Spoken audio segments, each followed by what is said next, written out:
దాన్నే మనం చూసుకోలేకపోతున్నాం అని ఫస్ట్లో నేను అనుకున్న తర్వాత నాకు ఇద్దరు ముగ్గురు ఏజెంట్స్ వచ్చారు.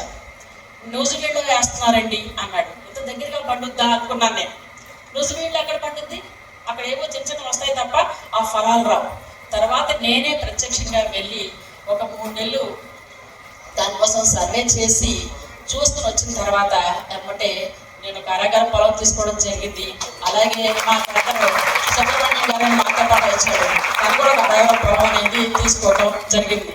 దీంట్లో ఏంటంటే మనం చెప్పేటప్పుడు కూడా మాయ లేదు, మత్స్యంద్రం లేదు. దీంట్లో ఆల్రెడీ ట్రాన్స్పరెంట్గా మనకు అన్నీ కూడా వస్తున్నాయి. చైర్మన్ గారు శ్రీనివాస్ గారితో మేము డైరెక్ట్గా మాట్లాడాము. ఎందుకంటే ఎవరిదైనా కష్టపడ్డా సొమ్మే, అటు సొమ్ము పోతే మనకి ఎక్కడి నుంచి వస్తుంది చెప్పండి. దానికోసం అడిగాము. అన్ని విధాలా ఆయన్ని పరీక్షించాం.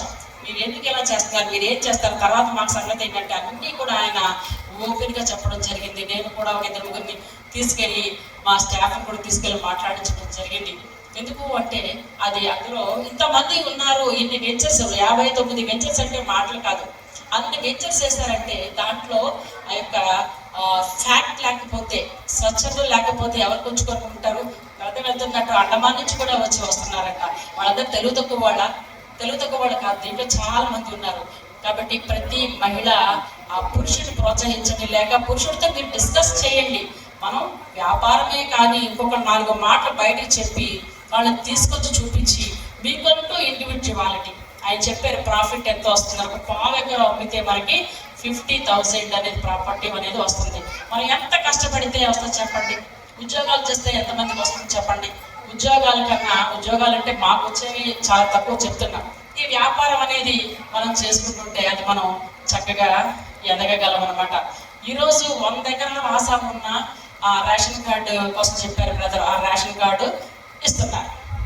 25,000 జీతం ఉన్నా మాకు రేషన్ కార్డు లేదు.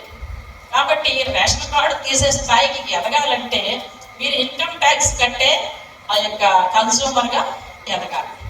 ఆ రేషన్ కార్డు పక్కన పెడితే కనుక మీ జీవితాల్లో వెలుగు నింపుకోవాలంటే కనుక ఒకరికొకరు అంటే మనకి ఎన్నో టైం వేస్ట్ చేస్తూ ఉంటాం. ఆ టైం అంతా పక్కన పెట్టి ఎలా చేయాలి, ఈ యొక్క సమాచారంలో నేను ఎట్లా ఎదగాలి, ఆ బిజినెస్లో నేను ఏ విధంగా ముందుకు వెళ్ళాలి అనే కాన్ఫిడెన్స్ కావాలి. ఉమెన్ ఎంపవర్మెంట్ అనేది అంటే ఎక్కడి నుంచో రాదు. ఎవరికి వాళ్ళు తనకు తానుగా నిర్ణయాలు తీసుకునే శక్తి. ఆ శక్తి ప్రతి ఒక్కళ్ళు పెంపొందించుకోవాలి.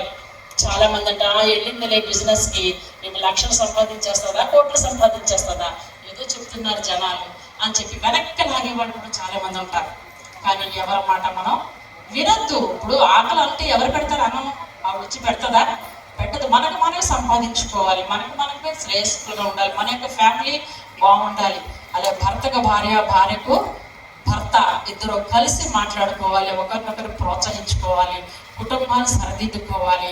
ఆ విధంగా ముందుకి మనం సాగాలి. విల్ పవర్ అనేది మనకి చాలా అది ప్రాముఖ్యమైనది అనమాట. ఎందుకంటే ఎవరితోని కూడా పోలిక చేసుకోవద్దండి. ఎందుకంటే వ్యాపారంలో ఎవరితోని కంపేర్ చేసుకోవద్దు. అతనికి చదువు ఉంది, ఆమెకు చదువు ఉంది, ఆమె ముందుకు వెళ్ళిపోతుంది. అరే నాకు లేదే, నేను బలహీనరాలే, నేను ఎందుకు ముందుకు వెళ్ళలేనులేని అనేది ఎప్పుడు కూడా మనం తక్కువ అంచనా వేసుకోవద్దు. ఎవరికి వాళ్ళు ప్రేమించుకోవాలి. కాన్ఫిడెన్స్